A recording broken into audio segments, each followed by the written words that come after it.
নমস্কার বন্ধুরা, Indian stock market বাংলায় আপনাদের স্বাগত। আমি সৌভিক। আজকে সপ্তাহের লাস্ট দিন অর্থাৎ শুক্রবার 14 তারিখ আপনাদের কাছে ভিডিও করছি।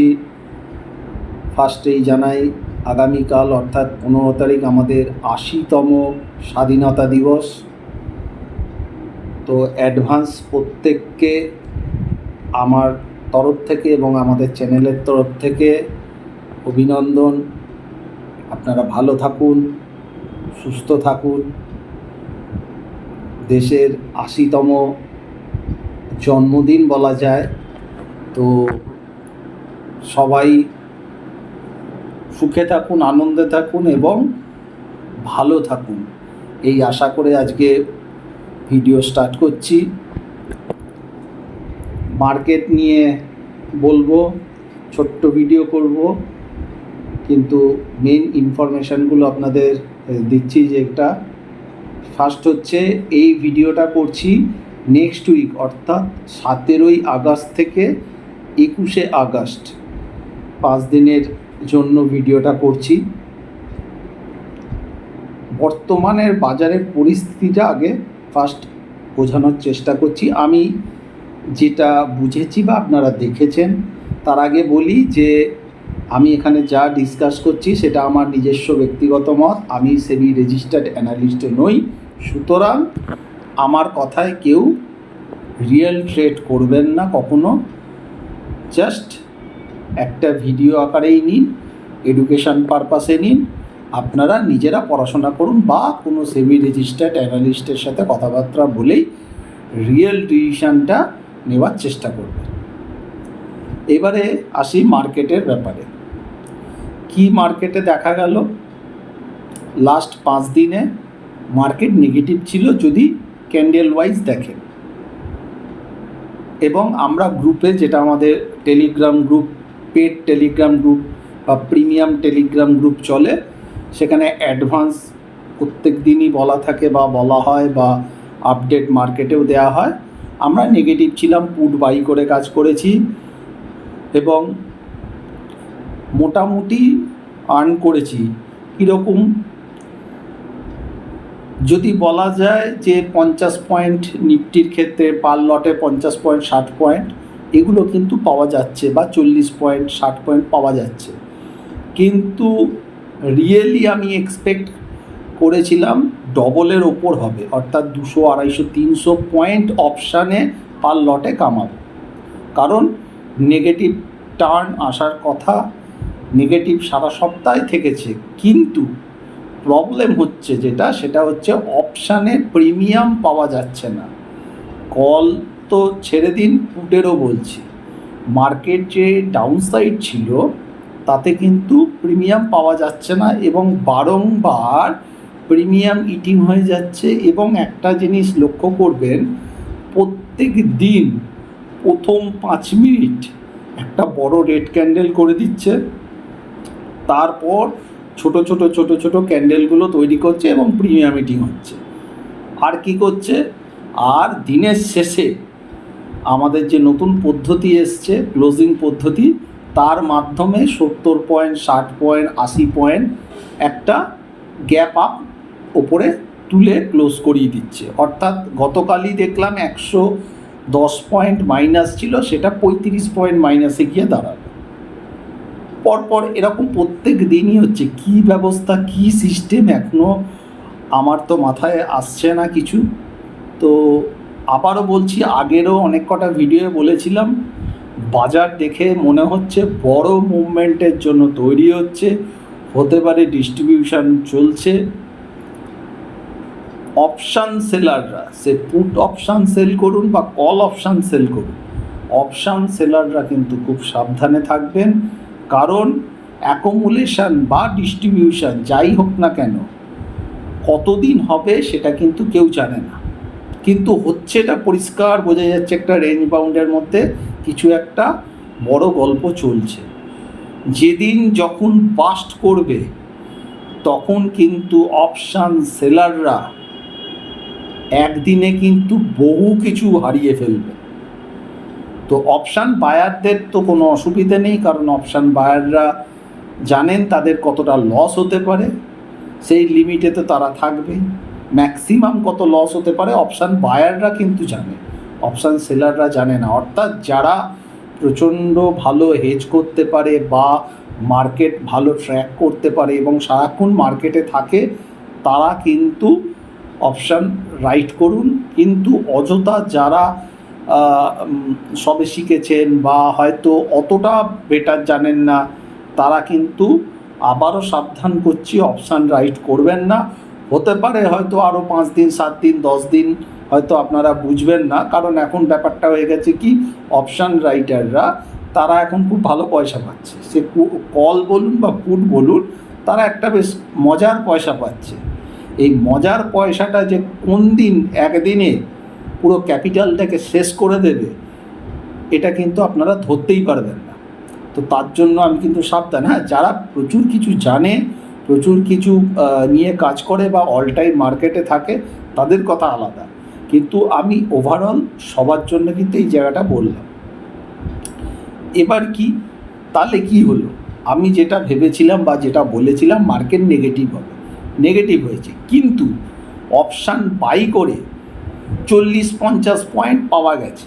বাজে কথা বলবো না, আপনারা দেখেছেন যারা ইন্ট্রাডেও করেছেন বা ডেলিভারি বেস, যেগুলো আমি অ্যাটলিস্ট এক্সপেক্ট করি অপশানের ক্ষেত্রে যে অ্যাটলিস্ট ডবল মিনিমাম হবে, 200-300 পয়েন্ট অপশানে, একটা অপশানে একটা কামাই হতে পারে যদি একটা জায়গা থেকে ধরা যায়। সেই জায়গাটা কিন্তু ছিল এই সপ্তাহে, কিন্তু সেটা দিল না, নেগেটিভ হলো। অপশান পুটে পয়সাও দিল, কিন্তু যে এক্সপেকটেশনটা করেছিলাম যে অনেক বড় গেন হবে, সেটা কিন্তু পাইনি। 60 পয়েন্ট 50 পয়েন্ট, হ্যাঁ এখন বলতে পারেন অনেকে 50 পয়েন্ট এক লটে নিফটিতে পাওয়া মানে অনেকে ভাববেন অনেক কিছু পেয়েছি। হতে পারে, হতে পারে, কারণ এক একজন এক একভাবে কাজ করে, কেউ 5 পয়েন্ট 10 পয়েন্টেও স্ক্যাল্পিং করে বেরোয়, আলাদা। আমি ব্যক্তিগতভাবে সেরকম কাজ করতে পছন্দ করি না বা আমি খুব করিও না। তার জন্য হয়তো অনেক সময় কী হয়, মানে 60-70 পয়েন্ট আসছে, তারপরেও কিন্তু নিচে আমাদের লস বুক করতে হয়। এখন যারা নিজেরা প্রপার ওয়েতে কাজ করতে পারেন সেটা অন্য কথা, কিন্তু অপশান বাই করে একটু বড় ইনকামের জন্যই চিন্তাভাবনা করা হয়। তবে তারও কিছু ক্যাপিটাল ম্যানেজমেন্ট থাকে, রিস্ক ম্যানেজমেন্ট থাকে, সেই হিসাবে বোঝা যায়। সবথেকে খারাপ লাগে যে জায়গাটা, সেটা হচ্ছে ভিউটা ঠিক, টাইমিং ঠিক, তারপরেও একটা বড় ইনকাম না করাটা, এইটাই একটা খারাপ। যাই হোক, মার্কেটের পার্ট, কিছু করার নেই। আগামী দিনে কিন্তু যতদিন এই যে রেঞ্জের মধ্যে আছে, সেই রেঞ্জ যখন ভাঙবে, যে কোনো দিক ভাঙতে পারে, ওপর নিচ এখনই আমি বলছি না, কারণ উইকলি যদি ক্যান্ডেল স্টিক দেখেন তাহলে দেখবেন নিচের দিকে অলরেডি সিগন্যাল দিয়েছে। কিন্তু ডেইলি ক্যান্ডেল স্টিক বা আরও কিছু টেকনিক্যাল ব্যাপার স্যাপার আছে, তাতে কিন্তু ব্যাপারটা ক্লিয়ার নয় যে আদেও নিচে ভাঙবে না এটা ফলস দেখাচ্ছে, এরপর উপরের দিকে টানতে পারে। কিন্তু বড় মুভমেন্ট যে আসতে চলেছে আগামী সময়, এটা কিন্তু পরিষ্কার। এবং এটা হতে পারে যে একটা ফলস র্যালি ওপরের দিকে দিয়ে দিতে পারে, আনএক্সপেক্টেড ফলস র্যালি, যে র্যালিতে হয়তো প্রথমের দিকে না হলেও পরের দিকে অনেক রিটেলাররা হয়তো বাইতে ট্র্যাপ হয়ে যেতে পারে। মানে ধরে নিন এখন থেকে একটা র্যালি স্টার্ট হলো, প্রথমে কেউ বিশ্বাস করতে পারলো না, ওই র্যালিটা যখন 70% হয়ে গেছে বা 80% র্যালিটা হয়ে গেছে, এবং সেটা খুব ফাস্ট র্যালি হবে, ওই র্যালির ওখানে গিয়ে যদি কেউ মানে ফাঁসে বা ফাঁসে না, এটা বাজার ফাঁসাবে, অতীতেও ফাঁসিয়েছে, এখনও ফাঁসাবে, ওই জায়গায় কিন্তু একটু ভয়ঙ্করতম হতে পারে। কারণ আমার আবারও বলছি, বাজার কিন্তু অনেকটা নিচে যাওয়ারই কথা। এখন কখন যাবে, কিভাবে যাবে, সেটা বাজারের মতো ঠিক করবে। কিন্তু তার আগে আমার মনে হচ্ছে একটা ফলস র্যালি কিন্তু আসার সম্ভাবনা আছে। কিন্তু বাজারে আরও দেখতে হবে কীভাবে তৈরি হচ্ছে ব্যাপারগুলো, কারণ বাজারে এখন বিভিন্ন রকম অপারেটররা যেভাবে তারা চালাচ্ছে বাজারটাকে, এটা কিন্তু সত্যি রিটেলারদের জন্য খুব খারাপ। এবং এর সাথে বড় বড় অনেক কিছু জড়িত আছে, যারা সেবি বা আরও যারা সংস্থা তারা তো দেখছে, জানি না তারা কি ভাবছে বা কী করছে রিটেলারদের জন্য। এবং স্টকও অনেক স্টক বাড়ছে, অনেক স্টক পড়ছে, যেটা বাড়ছে সেটা দিনের দিন 8, 10, 15, 12% বেড়ে যাচ্ছে, আবার সেখান থেকে চুরচুর করে দামগুলো পড়ছে। মানে একটা অদ্ভুত টাইপের ডিস্ট্রিবিউশন প্যাটার্নের মতোই কিন্তু লাগছে। এই প্যাটার্নটা কতদিন চলবে না চলবে বলাটা শক্ত, তবে আমি কসাস থাকবো। অপশানে বাই করে বড় পয়সা নিশ্চিত আসবে, কিন্তু রেঞ্জটা ভাঙার পর, তার আগে নয়। তার আগে কিন্তু অনেকের অনেক ক্যাপিটাল শেষ করে দেবে যদি না ক্যাপিটাল ঠিকমতো ম্যানেজমেন্ট করা যায়। কিন্তু তারপর যখন র্যালিটা আসবে, যে কোনো দিকেই হোক,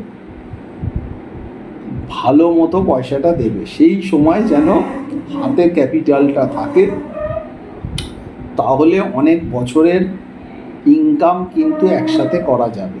কিন্তু তার আগে এখন ধৈর্য এবং ধৈর্য, এর বাইরে কোনো কথা নেই।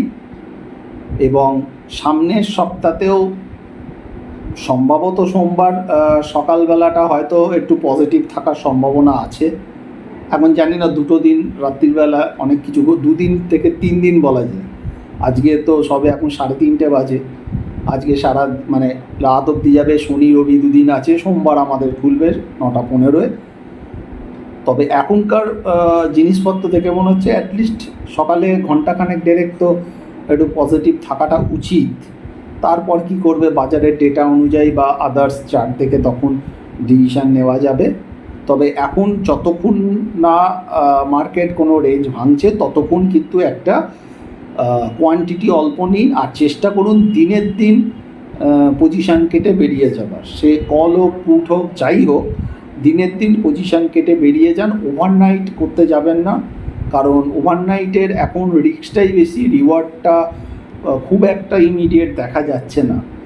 আর এখন সত্যি বলতে গেলে ওই যারা 30-40 পয়েন্টের কাজ করছেন নিফটির অপশানে, তাদের জন্য ঠিক আছে, কিন্তু বড় মানে 2 টাইমস 3 টাইমস 4 টাইমস এরকম এখন পাওয়া যাচ্ছে না, বা ইমিডিয়েট পাওয়ার চিন্তাও করবেন না। আমার মনে হয় না যতক্ষণ না রেঞ্জ থেকে না বেরোবে ততক্ষণ বড় রিটার্নটা পাওয়াটা সম্ভব না। আর যেগুলো ওই এক্সপায়ারির সময় ছোট ছোট দুমদাম খেলে দেয়, ওগুলো অপারেটার গেম হয়, ওগুলো আমাদের পক্ষে সম্ভব নয় ধরা। অর্থাৎ দেখে শুনে বুঝে শুনে কাজ করুন। স্টকের ক্ষেত্রেও বলছি, একটা যদি র্যালি আসে সেই র্যালিটাকে একটু র্যালি হিসাবেই দেখবেন। যদি পারেন তো পোর্টফোলিও বা কিছু থাকলে একটু চিন্তাভাবনা করতে পারেন। আমি তো সেরকমই করব, তারপরে দেখা যাক কী হয়।